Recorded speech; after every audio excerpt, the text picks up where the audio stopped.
பல செய்திகளை உங்களிடத்தில் எடுத்து சொல்லியிருக்கிறார். இன்றைய தினம் தமிழ்நாட்டில் நடைபெறுகிற ஆட்சியினுடைய திட்டங்களை எடுத்து சொன்னார். மாண்பிற்குரிய தமிழ்நாடு முதலமைச்சர் முத்துவேல் கருணாநிதி ஸ்டாலின் என்று பொறுப்பேற்றதிலிருந்து பல்வேறு நல்ல திட்டங்களை நடத்தி கொண்டிருக்கிறார்கள். நான் நேரடியா விஷயத்திற்கு வந்துட விடுகிறேன். தலைவர் தளபதி அவர்கள் முதலமைச்சராக பொறுப்பேற்பதற்கு முன்பாக நம்முடைய அன்பிற்குரிய தம்பி குறிப்பிட்டு சொன்னார். மாண்புமிகு தமிழ்நாட்டுடைய முதலமைச்சராக இருந்த எடப்பாடி பழனிசாமி இடத்திலே கேட்டார். மாண்புமிகு எடப்பாடி பழனிசாமி அவர்களே, கொரோனா என்கிற மிகப்பெரிய தொற்று சாதாரண சாமானிய மக்களை பாதித்திருக்கிறது, ஏழை எளிய மக்களை பாதித்திருக்கிறது. கணவன் மனைவியை பார்க்க முடியவில்லை, மனைவி கணவன் இறப்புக்கு கூட செல்ல முடியவில்லை, குழந்தையை பறிகொடுத்தவர்களோட கொல்லி வைப்பதற்கு செல்ல முடியவில்லை. அப்படிப்பட்ட மோசமான வியாதி. இன்னும் சொல்லணும்னா, நான் நேற்று கூட குறிப்பிட்டு சொன்னேன், என்னிடத்துல உதவியாளனாக டெல்லியிலே ஒரு 15 ஆண்டு காலம் இருந்தான். இளங்கோவன் என்கிற பக்கத்து ஊரை சேர்ந்தவன். அவன் டெல்லியிலே உயர் பதவியிலே இருந்தான். அவன் கொரோனாவால் பாதிக்கப்பட்டார். கொரோனாவால் பாதிக்கப்பட்டவர் என்னிடத்திலே தொலைபேசியிலே அழைத்தார். சரியாக 9 மணிக்கு என்னை அழைக்கிறார்.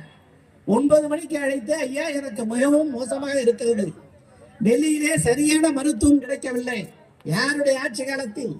பிரதமர் மோடி அவர்களுடைய ஆட்சி காலத்தில். பிரதமர் மோடி அவர்கள் இருக்கிற டெல்லி பட்டணத்தில் சரியான மருத்துவம் கிடைக்கவில்லை. எனக்கு அப்போலோ மருத்துவமனையில் ஒரு இடத்தை வாங்கி தாருங்கள், நான் உயிரை காப்பாற்றிக் கொள்கிறேன் என்று 9 மணிக்கு அந்த தோழன் என்னிடத்தில் பேசினார். நான் அந்த மருத்துவமனையினுடைய நிர்வாக இயக்குனர் விஜய் ரெட்டி அவரிடத்திலே தொடர்பு கொண்டேன். அவரிடத்தில் தொடர்பு கொள்கிற பொழுது 9:30 மணி, சரியாக 1/2 மணி நேரம் ஆகிவிட்டது.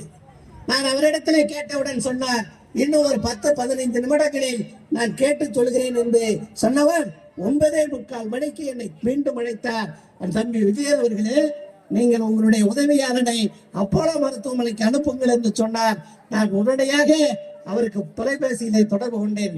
அன்புக்குரிய தாய்மார்களே, நீங்கள் எண்ணி பார்க்க வேண்டும், அந்த சகோதரனுடைய மகள் தான் அந்த தொலைபேசியை எடுத்தார். எடுத்து சொன்னால், அங்கிள் அப்பா போய்விட்டார்கள் என்று சொன்னால் எப்படி இருக்கும்? ஒரு 3/4 மணி நேரத்துக்குள்ளாக உயிரை பலிகொண்ட வியாதி கொரோனா வியாதி.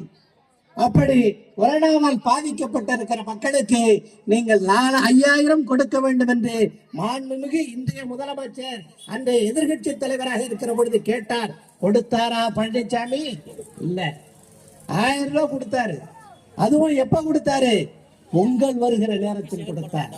அன்பிற்குரிய தாய்மார்களே, தலைவர் சொன்னார், நான் அதைதான் தம்பி ராஜா அவர்கள் குறிப்பிட்டு சொன்னார், நான் முதலமைச்சராக பொறுப்பேற்றால் 1000க்கு பதிலாக மீதம் இருக்கிற 4000 ரூபாயை கொடுப்பேன் என்று சொன்னார். முத்துவேல் கருணாநிதி ஸ்டாலின் என்று பொறுப்பேற்றவுடன் 4000 வழங்கினோம். கொடுத்தோமா இல்லையா?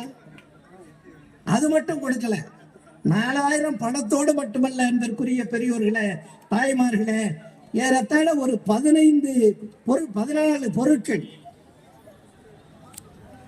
14 பொருட்களை உங்களுக்கு கொடுத்தோம்.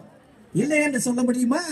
கோதுமை, உப்பு, ரவை, சர்க்கரை, உளுத்தம்பருப்பு, புளி, கடலைப்பருப்பு, கடுகு, சீரகம், மஞ்சத்தூள், மிளகாய்த்தூள், புளியல் சோப்பு, புளி சோப்பு, டீத்தூள் உட்பட 14 பொருட்களை கொடுத்த தலைவர் தான் இந்த முதலமைச்சர் முத்துவேல் கருணாநிதி ஸ்டாலின் என்பதை யாரும் மறந்து முடியாது.